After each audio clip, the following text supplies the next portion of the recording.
Vamos ler aí, então, do verso 1 ao verso 3. Né? Eu iniciei aqui a semana passada uma exposição, uma pequena série aqui em Filemão. É pequena porque é apenas um capítulo, mas teremos aí algumas exposições neste capítulo, neste pequeno capítulo, mas tão rico, né? É o Evangelho aqui de nosso Senhor Jesus Cristo. E hoje é a nossa segunda mensagem aí, iniciando, né, aqui em Filemão. A primeira foi só uma introdução, onde deu um panorama aí da epístola. E hoje nós iniciaremos aí, meditando do verso 1 ao verso 3. Então aqui, na verdade, do verso 1 ao verso 3, na verdade até o verso 7 é apenas a abertura da carta. É o prefácio da carta. Só que você vai perceber que nesses versículos iniciais aqui, Paulo já está trabalhando de uma forma maravilhosa. Paulo, na verdade, nesses versos, ele está preparando o coração de Filemão para receber a palavra de Deus e colocar em prática o que era necessário. No caso aqui, de maneira direta, o perdão, né, que ele precisava ali liberar. Então vamos ler aí do verso 1 ao verso 3, desculpa. E Paulo inicia da seguinte maneira: Paulo, prisioneiro de Cristo Jesus, e o irmão Timóteo, e ao amado Filemão, nosso companheiro de trabalho, a nossa irmã Áfia, a Arquipo, nosso companheiro de lutas, e a igreja que está em tua casa. Graça e paz a vós da parte de Deus, nosso Pai, e do Senhor Jesus Cristo. Então aqui Paulo ele já se apresenta, ele não bate no peito dizendo, olha, eu sou um apóstolo, mas pelo contrário, né, vai na contramão dos nossos dias, aonde o cristão ele não pode passar por nenhum problema, ele não pode passar por nenhuma dificuldade, e as pessoas elas tentam até dar uma ajudinha para Deus, para tentar aliviar a barra para o lado de Deus. Paulo ele não se preocupa com isso. Paulo ele diz, olha, eu estou na prisão, e eu não sou um prisioneiro, seja de Roma, eu não sou prisioneiro de nenhum ser humano, sou prisioneiro de Cristo. Se eu estou aqui, é porque Deus permitiu, Deus tem um propósito, Deus tem um projeto, e por isso, neste momento, eu estou nesta situação. Com isso, Paulo também queria já preparar a Filemão o seguinte, Filemão, eu estou aqui na prisão sofrendo por causa de Cristo. Perdi minha liberdade, perdi tudo por amor a Cristo. Será se você não pode um pouquinho abaixar sua guarda aí, quebrar o seu orgulho e liberar o perdão que é necessário? Porque, afinal de contas, se você está aí à frente da comunidade, né, cuidando e pastoreando a igreja do Senhor, porque ele estava de maneira ativa ali ajudando, né? Então você precisa também ser esse exemplo. Então, meu irmão, nós vivemos em uma geração que só sabe cancelar, né? Esse é o tema aí do momento. Mas não sabe perdoar. E não estão dispostos a perdoar. Uma geração que fala muito sobre autoestima, mas que nada fala, ou quase nada, sobre arrependimento. Hoje as pessoas elas defendem justiça, mas sem qualquer... A justiça que eles defendem sempre é uma justiça sem graça, uma justiça sem misericórdia, uma justiça sem reconciliação. E isso nós percebemos a todo instante. Basta alguém errar, que imediatamente o que vai surgir, o que é? Exposição, afastamento, hostilidade, vingança, orgulho, ressentimento. E às vezes você não precisa nem errar. Quando nós voltamos aqui para o contexto de igreja, se você muda, sai de um local, sai de uma igreja, por questão doutrinária, né, não é nenhum problema entre irmãos, é uma questão doutrinária. Eu creio que isso aqui está errado, então eu vou para outro lugar. Mesmo num contexto como esse, via de regra, muitas pessoas elas viram a cara. Aquela pessoa que era um irmão, que estava dentro da casa do outro, agora simplesmente porque ele mudou de igreja, mudou a placa da igreja, ele está congregando em outro lugar, já não presta, já não vale mais para mais nada, não serve para mais nada. Nós vemos isso constantemente. Então a nossa cultura ela perdeu a capacidade de lidar biblicamente com a culpa e com o perdão. Perdeu-se totalmente. E isso, infelizmente, entrou dentro das igrejas. Porque hoje há pessoas, meu irmão, que elas frequentam cultos, cantam louvores, levantam as mãos na hora da adoração, mas carregam anos de mágoa dentro do seu coração. Na adoração estão ali com as mãos levantadas, mas lá no interior estão carregando por anos uma mágoa. E eles não tratam. Disse isso a semana passada, quantos casamentos são destruídos por falta de perdão. Quantas famílias estão quebradas por conta do orgulho. Quantas amizades já foram encerradas por conta de ressentimentos? Igrejas divididas porque alguém decidiu alimentar feridas ao invés de reconciliar. Ao invés de chamar o irmão, a pessoa, vamos sentar, vamos resolver, nós precisamos resolver isso à luz da Escritura. E sabe o que é mais assustador? O mais assustador é que muitos acreditam que estão espiritualmente maduros, que são maduros na fé, mesmo sem conseguir perdoar. Mas eles se acham ali, eles acham que estão num patamar, num padrão altíssimo, mesmo sem colocar em prática aquilo que a palavra de Deus nos ensina. Isso aqui é assustador, meu irmão. Porque o evangelho de Jesus Cristo, ele não funciona sem perdão. É impossível. O cristianismo inteiro está fundamentado nisso, no perdão. Veja, nós estamos aqui hoje por quê? Porque Deus decidiu perdoar pecadores como eu e você. Homens e mulheres miseráveis que mereciam a morte e a condenação eterna, mas Deus, em sua bondade, infinita bondade e misericórdia, decidiu perdoar pecadores como nós. Por isso nós estamos aqui. Ora, a cruz existe porque havia uma dívida. A cruz existe porque havia uma culpa. A cruz existe porque Deus decidiu reconciliar consigo homens indignos. Homens que não eram merecedores de nada, a não ser merecedores da condenação eterna. Então é exatamente isso que nós encontramos aqui na pequena carta de Filemão. É exatamente isso. Então essa carta aqui não é apenas uma carta sobre um fugitivo, chamado ali Onésimo, como você se lembra aí o nome dele. Então esta carta, como eu já disse, ela trata sobre reconciliação, restauração, comunhão, ela fala da igreja de nosso Senhor Jesus Cristo, do evangelho, do perdão. Então aqui nesses versos iniciais, Paulo ele está preparando o coração de Filemão para fazer algo extremamente difícil. Algo extremamente difícil, que era receber novamente alguém que o feriu. Alguém que havia o machucado. Porque perdoar, meu irmão, perdoar nunca é natural. Nunca é natural. Perdoar exige a morte do nosso ego. E nós somos arrogantes. Nós somos impetulantes. Por que casais brigam? Por que há briga entre os casais? Porque são dois deuses. Então, dois deuses, um Deus ele não erra. Um Deus ele não precisa pedir perdão, porque um Deus não tem falha. E aí agora, como são dois deuses debaixo do mesmo teto, quem vai se dobrar? É impossível que alguém vá se dobrar, porque um Deus não erra, um Deus não falha. Então isso aqui, Paulo está preparando o coração de Filemão para fazer algo extremamente difícil, que era justamente receber alguém que havia o ferido. Então perdoar exige a morte do nosso ego. Perdoar exige graça de Deus. Perdoar exige o evangelho. E Paulo está mostrando isso, Paulo está mostrando a Filemão que ninguém consegue fazer isso sozinho. Então, antes de pedir que Filemão perdoe Onésimo, Paulo ele traz à memória, ele está ali tentando clarear a mente de Filemão o seguinte: Filemão, veja a bênção que você tem. Veja tudo que Deus já operou na sua vida. Veja a comunidade que Deus lhe deu. Então se atente a isso, para que você dê o próximo passo. Então Paulo está mostrando a ele a importância dos irmãos, a importância, o papel ali da igreja, e Paulo está mostrando ali o que o evangelho faz. Que tipo de comunidade o evangelho produz. E ele vai produzir homens e mulheres que foram lavados e remidos pelo sangue do Cordeiro, homens e mulheres que aprendem a perdoar e também aprendem a pedir perdão. Né? Porque o evangelho não vai criar apenas indivíduos religiosos e nenhum problema com a palavra religioso, porque somos religiosos, porque temos um conjunto de crenças, doutrinas e valores, mas no sentido de religioso, num contexto de ser um hipócrita. O evangelho não produz isso.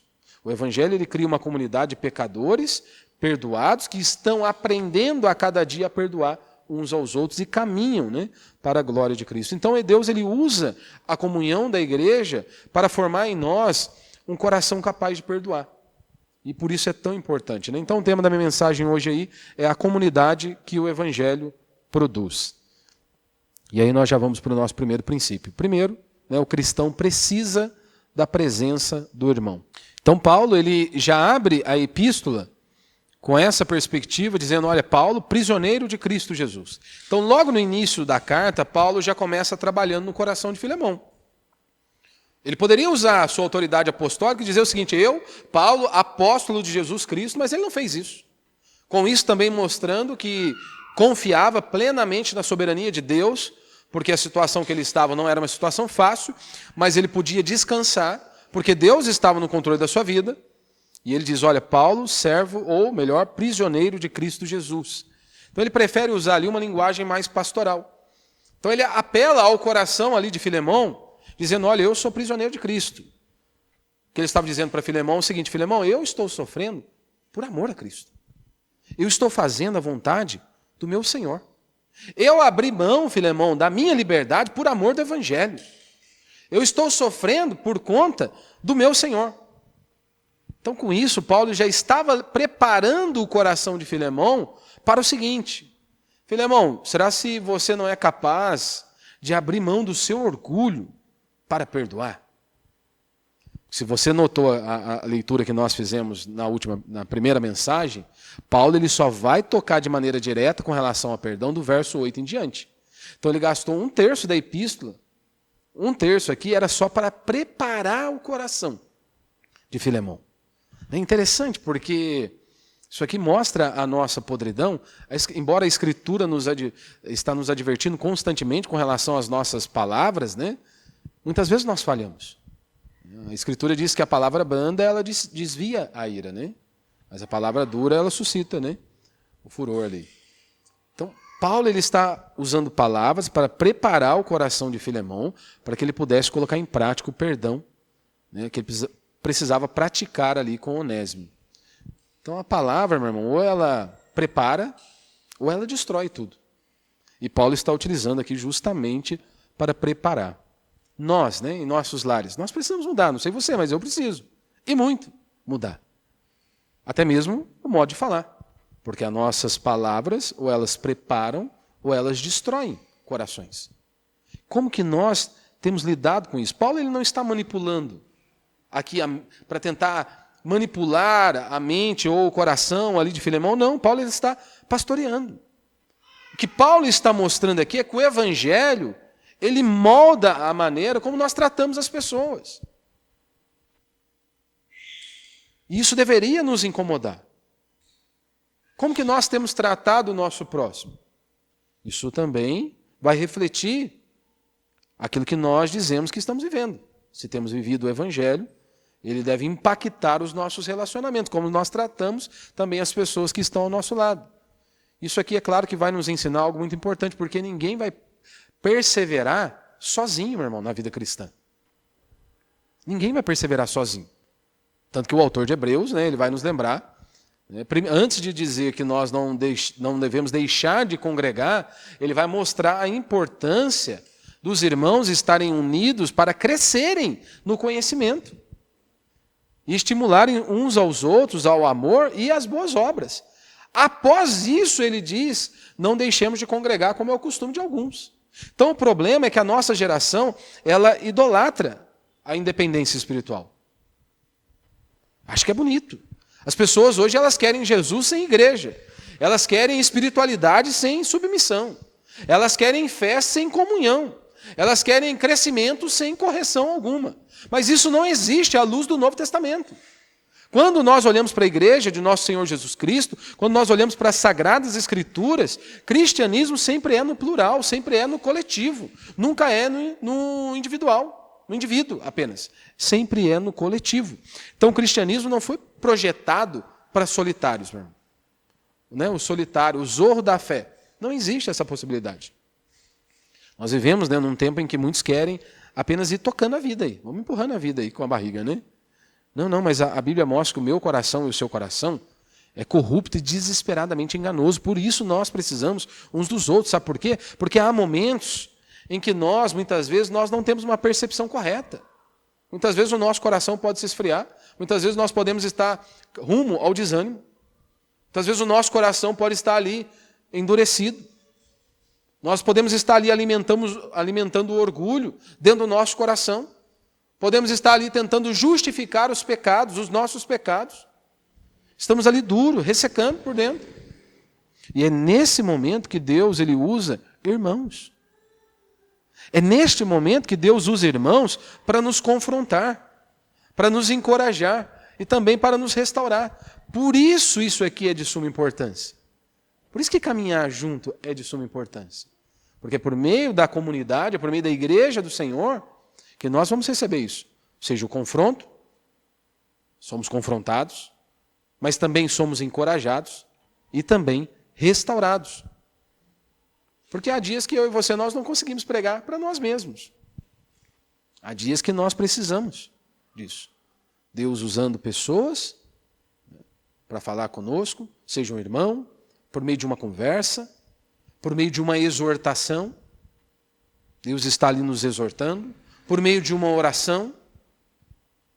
Alguém ali. E Paulo sabia que Filemão precisava disso. Tanto que a epístola é a Filemão. Ou seja, Paulo está escrevendo uma carta a Filemão, mas se você prestou atenção aqui na leitura, essa carta não era uma carta pessoal. Era semi-pessoal, né? Porque Paulo escreve a epístola a Filemão, mas ele já estende, ele cumprimenta a igreja que está ali na casa de Filemão. Então a ideia que está aqui é, Paulo está tratando de um assunto que ele sabia que talvez Filemão sozinho não conseguiria lidar. Por isso, ele mostra a importância de nós termos pessoas ao nosso lado. Paulo diz então o seguinte, olha, eu não posso estar aí, mas a igreja vai te auxiliar nesse processo. A igreja vai te ajudar neste processo de restauração, Filemão, de reconciliação. Paulo sabia que Filemão precisava disso, porque perdoar Onésimo não seria fácil. Imagina a situação, meu irmão. Imagina a situação. Onésimo o traiu. Provavelmente havia o roubado. Fugiu, causou prejuízo a Filemão, trouxe vergonha a Filemão. Agora Paulo olha para Filemão, ou melhor, escreve uma epístola a Filemão, dizendo o seguinte, olha, recebe-o como irmão.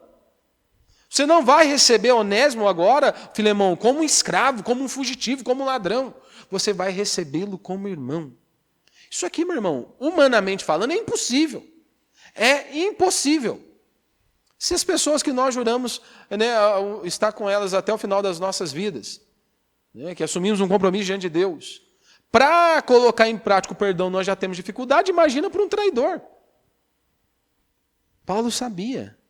Era por isso que Filemão precisava de um irmão. Era por isso que Filemão precisava de alguém ali para auxiliá-lo. Então hoje nós podemos ter pessoas no nosso meio que estão tentando vencer pecado sozinhos.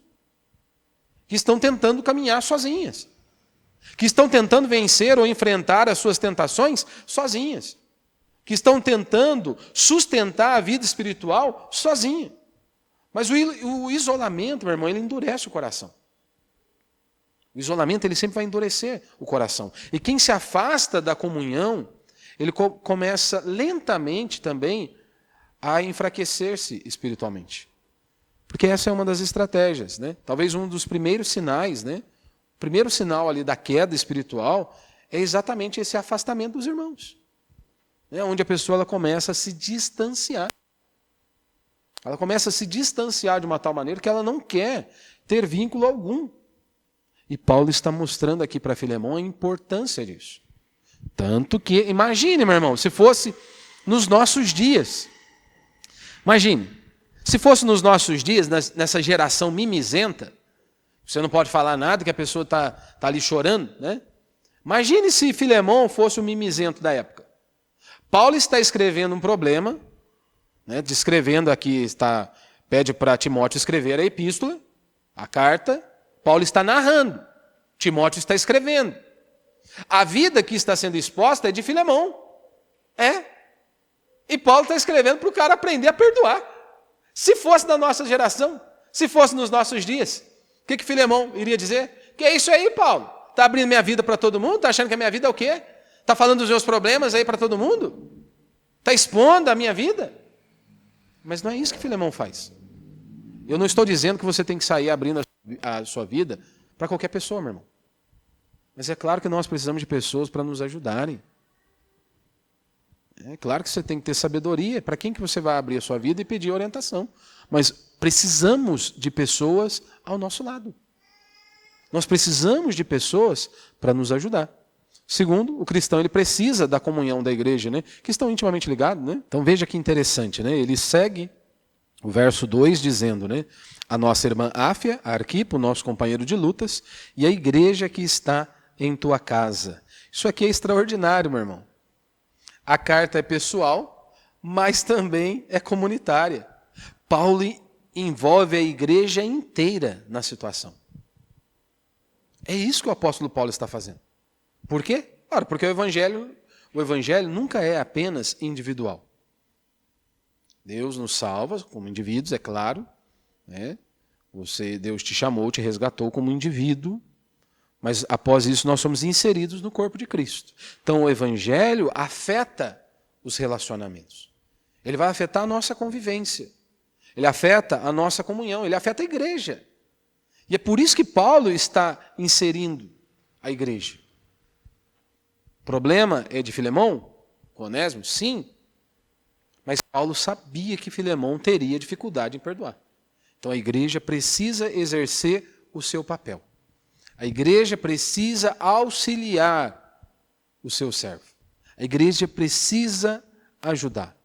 Então, já que eu não posso estar aí presencialmente para te ajudar, Filemão, porque Filemão era especial para Paulo, assim como Timóteo, Paulo está dizendo, olha, a igreja vai te auxiliar. A igreja vai estar te observando, Filemão, como você vai lidar com essa situação. Como que você vai responder a essa situação. Então, Paulo ele traz a igreja para perto. A igreja serviria ali a Filemão como encorajamento, como suporte, como também um meio de prestação de contas, um auxílio espiritual a Filemão. E é claro que isso aqui, meu irmão, confronta diretamente o modelo moderno de cristianismo que nós temos. Como eu acabei de dizer, as pessoas elas não querem mais se envolverem. Nós estamos tão distantes daquilo que a Escritura diz, daquilo que a Escritura mostra, do que é evangelho, do que é viver em comunidade, que nós nem percebemos mais. Hoje as pessoas elas querem frequentar culto, mas elas não querem viver uma comunhão real. Porque viver uma comunhão real, meu irmão, exige de nós mudança. Exige de nós aprendermos a pedir perdão e também a perdoar. É muito mais cômodo você andar sozinho, não é?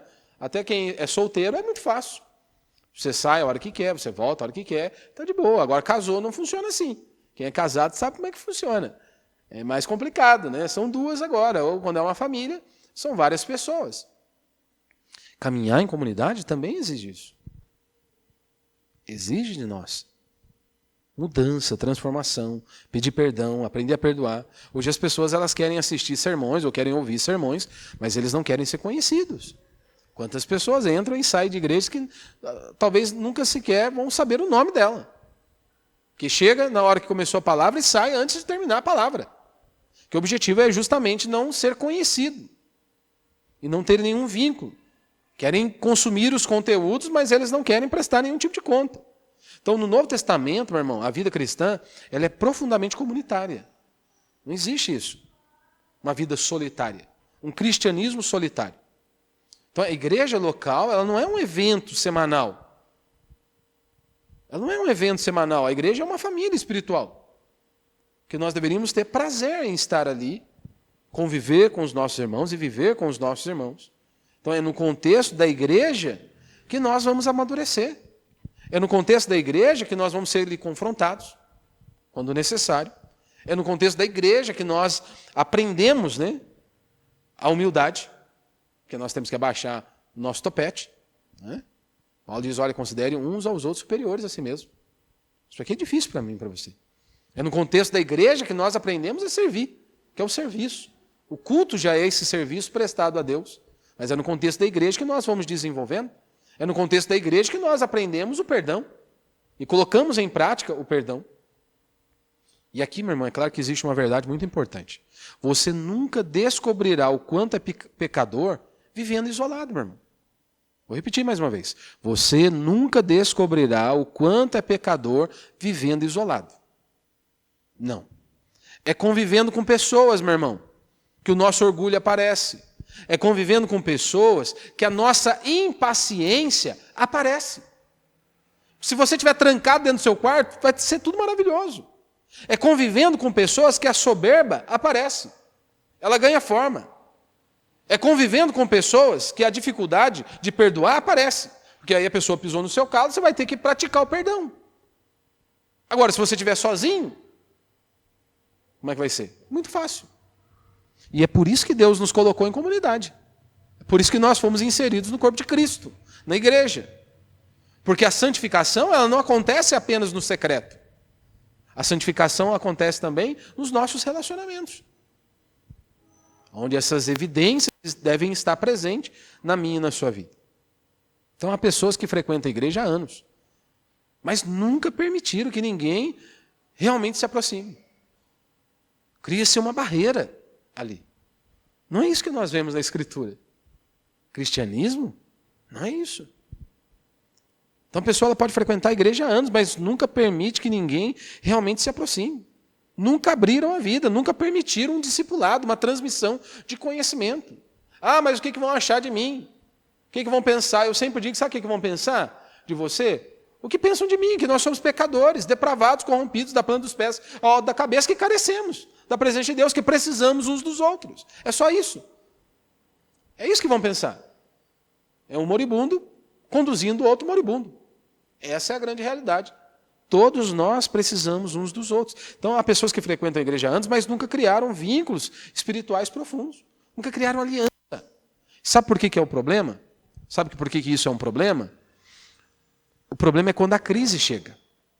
É quando a crise chega. Essas pessoas elas não possuem uma estrutura espiritual para suportar aquele momento de adversidade. Porque os relacionamentos espirituais, eles precisam ser construídos antes das crises chegarem. Antes da crise bater a nossa porta. Esses relacionamentos já precisam estar ali formados. Para que no momento da adversidade, no momento da crise, esses relacionamentos possam fornecer a mim e a você uma estrutura, um suporte, um encorajamento, uma exortação, um refrigério, um refúgio. Mas se nós não fazemos isso, Paulo ele sabia dessa importância.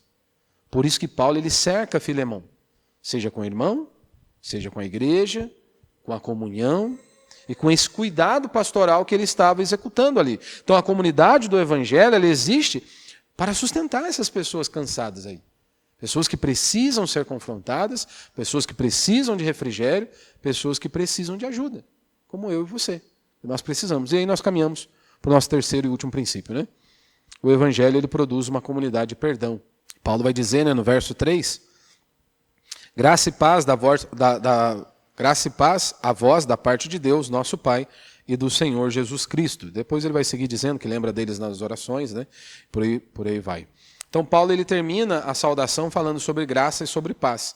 Isso aqui não é um detalhe, né? Graça é o fundamento ali do evangelho, paz é o resultado do evangelho, dessa união, né? Dessa reconciliação. Por meio de Cristo, nós somos reconciliados com Deus e agora nós temos paz com Deus por conta da obra de Cristo. Então o evangelho, quando nós recebemos dessa graça de Deus, nós devemos passar a viver essa reconciliação uns com os outros, assim como nós fomos reconciliados com Deus Pai por meio da obra de Cristo, isso deveria também impactar justamente também os nossos relacionamentos, porque o evangelho, ele transforma relacionamentos. É isso que Paulo está mostrando. Olha, Onésimo, agora, Filemão, ele não é mais um escravo, ele não é um fugitivo. Agora, Onésimo, Filemão, Onésimo agora é para você um irmão em Cristo. E Paulo ele diz, olha, ele para mim é muito importante, Filemão. Tem uma consideração grande para com Onésimo. Espero que você tenha o mesmo. Então isso aqui, meu irmão, muda tudo. O cara que era um escravo fugitivo, que causou dor, agora ele deveria ser recebido como um irmão. Porque é exatamente isso que o evangelho faz. Paulo já tratou disso em outra epístola, dizendo que o evangelho, ou seja, a cruz de Cristo, ela derruba barreiras. Ela vai unir judeus e gentios. Ela faz o impossível. É a cruz de nosso Senhor Jesus Cristo que destrói o nosso orgulho, a nossa arrogância, a nossa impetulância. É a cruz que destrói essa superioridade. Né? Nós queremos ser melhor que os outros. É a cruz de nosso Senhor Jesus Cristo que derruba a vingança. Porque diante da cruz, todos nós, sem exceção, diante da cruz, todos nós somos pecadores, necessitados da mesma graça. Por isso eu disse, um moribundo falando a outro moribundo. Porque diante da cruz todos nós somos pecadores necessitados da mesma graça. E talvez o grande problema seja que nós esquecemos o quanto nós fomos perdoados. Por isso temos dificuldades em liberar o perdão. Porque nós esquecemos do tamanho da nossa transgressão. Esquecemos do tamanho do perdão que nós recebemos. Então quem acha que a graça, quem acha que é pequena a graça que ele recebeu, sempre vai ter dificuldade para perdoar. Agora, se ele enxerga o que ele merecia, o tamanho da sua transgressão, e Deus o perdoou, que dificuldade uma pessoa dessa vai ter em perdoar o seu próximo? Porque ele sabe que a transgressão que a pessoa pode cometer não chega nem aos pés daquilo que ele fez para com o seu Deus. Do tamanho da sua transgressão para com o seu Deus. Então, mas quem entende, né, a profundidade do seu próprio pecado, aprende a olhar para os outros com misericórdia. Então é claro, meu irmão, que perdão não significa fingir que não houve dor, fingir que nós não tivemos nenhum problema, ignorar a consequência, ignorar a situação. Isso aqui, perdão não significa você chamar pecado de virtude. Perdão significa você abrir mão da vingança, né, da vingança pessoal. Perdão significa você entregar a justiça nas mãos de Deus, porque é Ele que vai executar a justiça. Significa você escolher responder com graça, porque afinal de contas, Cristo respondeu assim para comigo com você. Estendeu da sua graça, da sua misericórdia. Então hoje a gente pode ter aqui pessoas assim, carregando feridas há muito e muito tempo. Alimentando ali ressentimento, mantendo distância. Não, eu quero andar assim. Mantendo distância, vivendo ali anos e anos de silêncio, de orgulho, dentro do próprio coração. Hoje, mais uma vez, por meio do Evangelho, por meio da exposição da Palavra de Deus, nós somos chamados a fazer algo difícil, que é perdoar. Colocar em prática o Evangelho. Colocar em prática a Palavra de Deus. Claro que não vai ser fácil. Talvez não seja fácil, talvez possa doer, talvez possa parecer injusto, não é isso que as pessoas dizem? Ah, pastor, mas o senhor não sabe o que fulano fez. Ah, pastor, mas você não sabe o que me causou. Mas foi exatamente isso que Cristo fez conosco, não foi? Não foi exatamente isso que Cristo fez comigo, com você? Então o maior milagre ali a Filemão talvez não seja a conversão de Onésimo. Talvez o maior milagre era um homem que foi ali de uma certa maneira ferido. Agora, abrir os braços para receber aquele que o feriu. Que era o que o apóstolo Paulo estava pedindo. Recebe-o, olha, não como escravo, mas como seu próprio irmão. Isso aqui não é natural, meu irmão. Isso aqui é o Evangelho. Só Deus operando na minha e na sua vida para andarmos desta maneira. Então a igreja, ela não é uma comunidade de pessoas perfeitas. Se você está em busca de uma comunidade assim, se você a encontrasse, você não poderia entrar nela. Sabe por quê? Porque você estragaria o negócio. Eu estragaria o negócio. Então, a igreja não é uma comunidade de pessoas perfeitas. A igreja é uma comunidade de pecadores que foram alcançados pela graça, pela misericórdia do Senhor. Homens e mulheres que foram lavados e remidos pelo sangue do Cordeiro. Pecadores que têm falhas. Pecadores que caem, que falham. Que muitas vezes, mesmo sem querer, podem ferir pessoas. Que podem decepcionar pessoas. Mas que aprendem. E aprenderam a viver. Aprenderam o caminho do arrependimento, da reconciliação, do perdão. E estão neste processo. Então isso aqui vai na contramão, porque o mundo, o caminho mais fácil é cancelar. O caminho mais fácil é cancelar. O Evangelho não, nos chama a restauração. O mundo alimenta o orgulho. O Evangelho vai produzir o quê? Humildade. Isso vai na contramão, porque isso dói em nós. Dói em mim e em você. Porque está dentro de nós esse desejo de estar por cima. A gente quer se mostrar superior. Mas que nós possamos seguir o exemplo do nosso Senhor, Salvador Jesus Cristo, que nós possamos seguir aqui o exemplo do apóstolo Paulo, seguir a instrução que ele está dando aqui, Filemão, para perdoar Onésimo, colocando em prática aquilo que a Escritura nos ensina. Que Deus nos dê graça, e mais essa noite, eu e você possamos, ao ser confrontados pela palavra de Deus, possamos nos dobrar e nos humilhar diante dela. Amém? Vamos ficar de pé, vamos orar a Deus. Você pode aí no seu lugar fechar os teus olhos por um instante?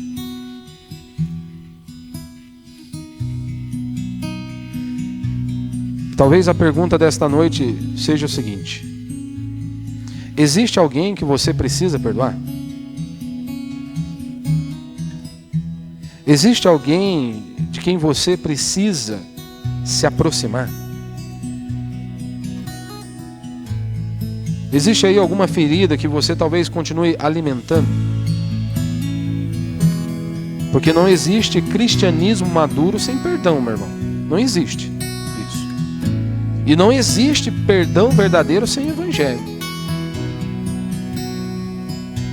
Então a comunidade que o evangelho produz é uma comunidade de pecadores perdoados e que estão aprendendo a perdoar uns aos outros. E que Deus nos dê essa graça para que nós possamos andar juntos. Que Deus nos dê essa graça para que possamos andar juntos e crescermos no conhecimento, na graça, na sabedoria, praticar a palavra do nosso Deus. Você pode aí no seu lugar fazer a sua oração? Sonda o seu coração, examine o seu coração. Como você tem lidado com a igreja de nosso Senhor Jesus Cristo?